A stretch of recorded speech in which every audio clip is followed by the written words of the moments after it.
Giving your children warnings or second chances only encourages them to test how much negative behavior they can get away with. We need to show our children that we are reliable in giving punishments consistently. Do not wait until you are angry and overreact.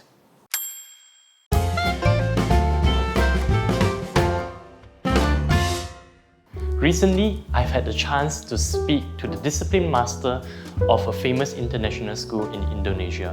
We both agreed that certain teachers and parents do not seem to be getting the level of respect they deserve in the classroom or at home in the case of parents.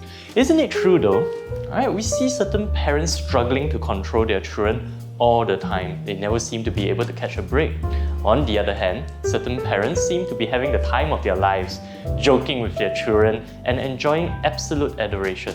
At the same time, however, they seem to be always in control of any given situation, commanding the respect and obedience of their children.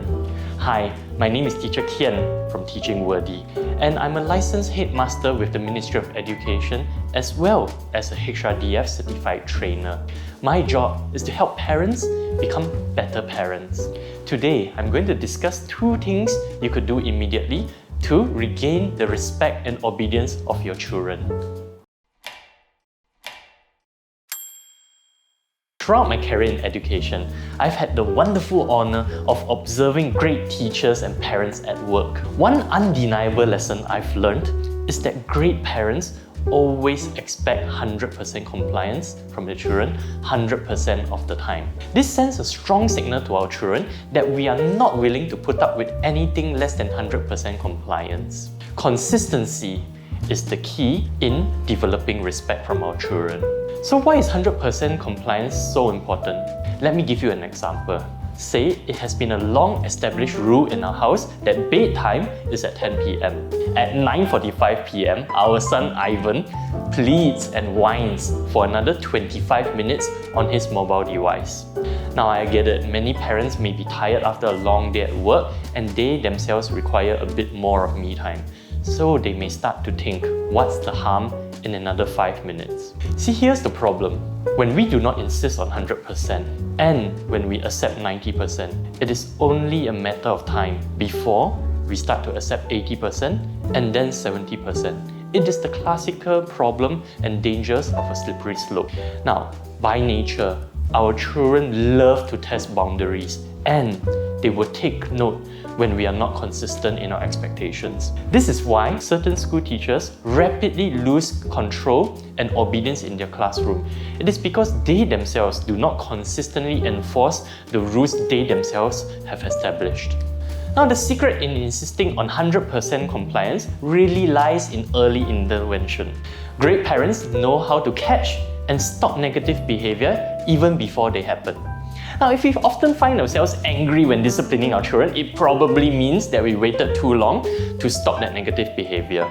This means that we have to correct early and often. But this does not mean we become nagging parents. We can aim to make our corrections fast, positive, confident, and as invisible as possible. Now, here's an example using the scenario above. We can tell our son Ivan, it is already 9:45 p.m. You have to keep away your mobile device now and go brush your teeth. This will help you have a happy and great day at school tomorrow. See, in this situation, we did not even need to stop any negative behavior because Ivan did not have the chance to perform it in the first place. Second thing which great parents and teachers practice is that they do not believe in giving warnings after their children have already broken established rules or boundaries. Now, it's only natural that our children are constantly testing limits. Giving your children warnings or second chances only encourages them to test how much negative behavior they can get away with. We need to show our children that we are reliable in giving punishments consistently. Do not wait until you are angry and overreact. So what's the difference between reminders and warnings? Now, warnings are given after a rule has been broken, and this is what we are really trying to avoid. Reminders, on the other hand, are early interventions to remind our children to behave positively even before problem starts. Here's the thing, A rule, once broken, is broken. Punishments should not come as a result of a rule being broken multiple times. We can always issue a smaller punishment the first time around, but the point is we must issue one instead of being lazy and giving warnings.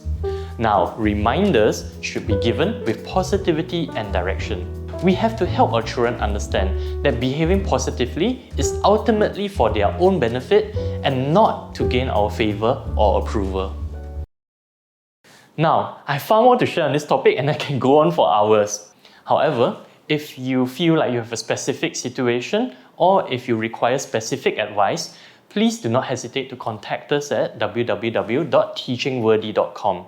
Thank you, and please share these lessons which are worth sharing.